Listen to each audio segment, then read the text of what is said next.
coisa que me tem chamado muito a atenção nos últimos anos. Se voltássemos atrás 20 anos e pensássemos numa pessoa disciplinada, provavelmente imaginaríamos alguém que praticava algum tipo de desporto ou exercício físico, lia com alguma regularidade, tentava alimentar-se o melhor possível e também teria esta busca por uma vida um pouco mais saudável, um estilo de vida saudável. Só que hoje essa mesma pessoa pode abrir as redes sociais e sentir que está a fazer pouco. Porque agora parece que uma vida equilibrada inclui toda uma lista infinita de coisas, não é? Acordar às 5 da manhã, meditar, fazer journaling, correr uma meia maratona, uma maratona, ou fazer um Irox, tomar banho de água fria, ler 50 livros num ano, treinar todos os dias, praticar yoga, estudar, criar o seu negócio, ser empreendedora, ainda ter tempo para uma vida social assim incrível. E sabes qual é que é o problema? É que nenhuma destas coisas é má. Algumas, inclusive, fazem parte da minha vida. O problema começa quando nós deixamos de olhar para estas vidas como inspiração e começamos a tratá-las como se fossem regra, como se fossem uma verdade absoluta.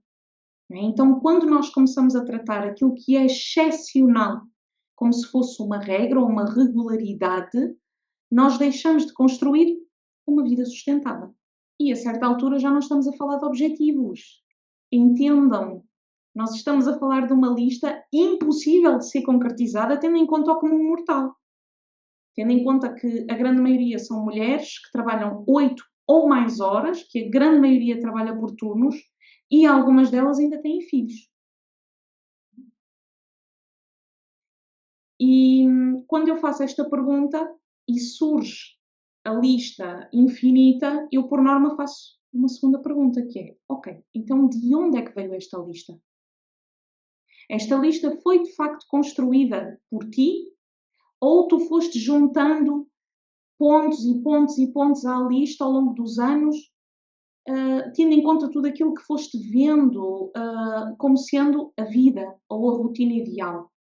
Porque muitas vezes nós nem sequer nos apercebemos de que estamos a viver segundo expectativas que nós nunca escolhemos verdadeiramente para nós. E eu quero deixar uma coisa muito clara neste vídeo, não me interpretem mal. Eu acredito profundamente no poder do desenvolvimento pessoal. Se hoje, se hoje eu sou a pessoa que sou, devo muito ao desenvolvimento pessoal. Então foi através desse caminho profundo que fiz que eu comecei a perceber e compreender melhor as minhas próprias emoções, que descobri o yoga, que aprendi a cuidar melhor de mim, que construí também o meu negócio, tendo em conta que eu não sabia nada e tive que ir à procura, tive que estudar, eu nem sequer tinha uma conta de Instagram, de YouTube e, no entanto, lancei um negócio 100% digital, não é? E acabei por desenvolver ferramentas que hoje partilho com muitas, muitas mulheres. Já foram mais de 1400 que se impactaram de alguma forma com os meus serviços ou os meus programas.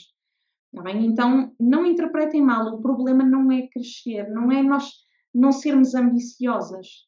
Nós precisamos de ser ambiciosas, precisamos de crescer, precisamos de evoluir. O problema é quando nós começamos a acreditar que crescer significa fazer sempre mais e mais e mais e acrescentar mais coisas à nossa lista.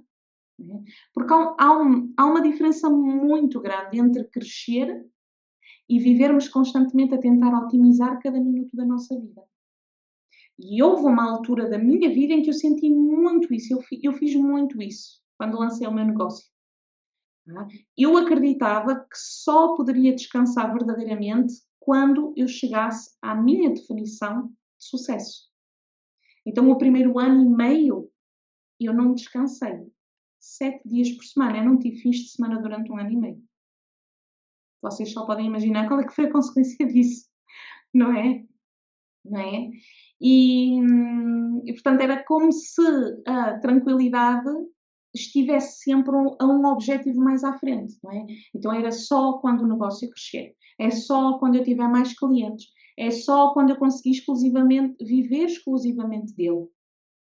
E eu percebi que essa forma de pensar é muito perigosa, porque se a paz depende sempre da nossa produtividade, se a paz depende sempre do próximo objetivo, ela nunca vai chegar verdadeiramente, acreditem.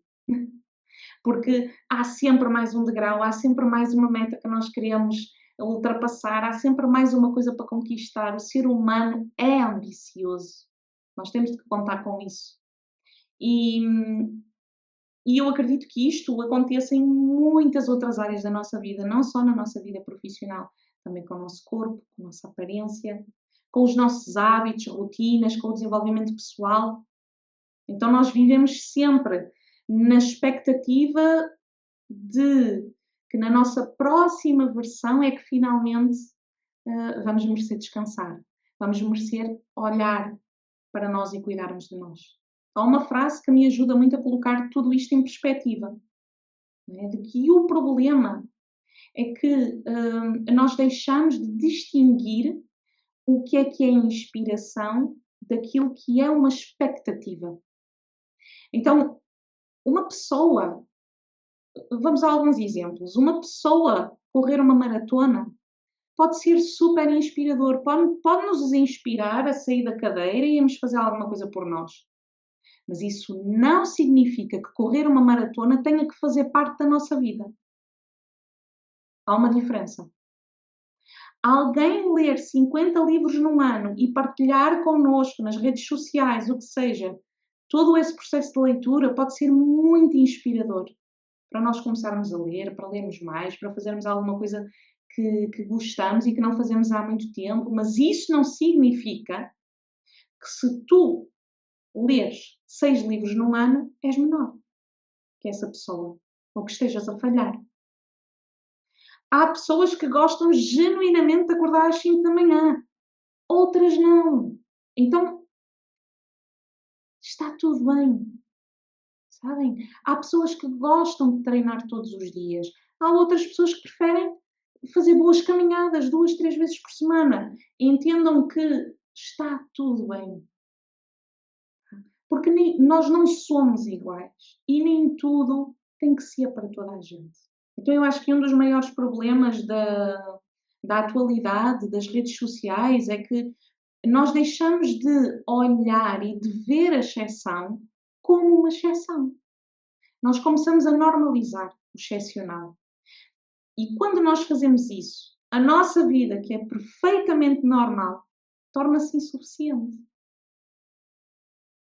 Então, vale a pena pensar que talvez o problema não seja propriamente a vida que temos. Cá está, não quer dizer que nós não queiramos nos desenvolver, evoluir, lutar por uma vida melhor, sermos ambiciosas, não é nada disso. Mas talvez o problema seja a referência que nós encontramos para usar como comparação com a nossa própria vida. E por isso, hoje eu quero vos deixar aqui uma pergunta. Quem quiser, pode partilhar a resposta nos comentários. Vocês sabem que eu gosto muito de vos ler, faço sempre questão. É por isso que se chama rede social, para interagirmos. Então, se amanhã tudo isto desaparecesse, redes sociais, pessoas, se ninguém estivesse a ver, se ninguém estivesse a elogiar aquilo que tu fazes, que hábitos continuariam realmente a fazer parte da tua vida? O que é que continuaria ou não a fazer sentido para ti? Porque eu acredito que a resposta diz muito mais daquilo que tu realmente precisas do que qualquer rotina perfeita que possas vir a encontrar na internet. Então, se há uma ideia que eu gostava que tu levasses deste vídeo, é esta, de que o verdadeiro desenvolvimento pessoal não é sobre fazer cada vez mais coisas, é aprender a escolher de uma forma mais intencional, é perceber que nem tudo o que faz bem aos outros tem de fazer parte da nossa vida. E que uma vida sustentável não se constrói a tentar viver todas as possibilidades. Constrói-se na escolha consciente, não é? Daquilo que pode ou não fazer sentido para nós. Então, talvez o verdadeiro desenvolvimento pessoal seja termos a coragem de muitas vezes retirar, ao invés de termos mais. De retirar tudo aquilo que não faz sentido para nós, que nunca foi verdadeiramente nosso. Porque crescer nunca deveria significar viver permanentemente cansada de tentar fazer o melhor possível para sermos a melhor, a versão ideal. Não é a nossa versão de nós mesmos, mas é a versão ideal, a versão perfeita. Deveria significar, sim, esta aproximação cada vez maior de quem nós realmente somos, que está aqui por baixo de tantas máscaras, de tantas camadas, que nós às vezes perdemos de facto a noção de quem somos. Então, deixo-vos esta pergunta para reflexão, desafio-vos a partilharem a resposta nos comentários de que se ninguém vos estivesse a ver, que hábitos e ações é que continuariam realmente a fazer parte da vossa vida e o que é que vocês conseguiriam ter a coragem de retirar das vossas vidas. E já sabem que se gostaram deste vídeo, se gostam deste tipo de conteúdo, vocês podem e devem seguir o canal, porque para além de naturalmente ajudarem a expandir o meu trabalho, que é super importante, também vocês vão recebendo as notificações dos vídeos semanais que vou deixando aqui para vocês. Então, vemo-nos no próximo vídeo.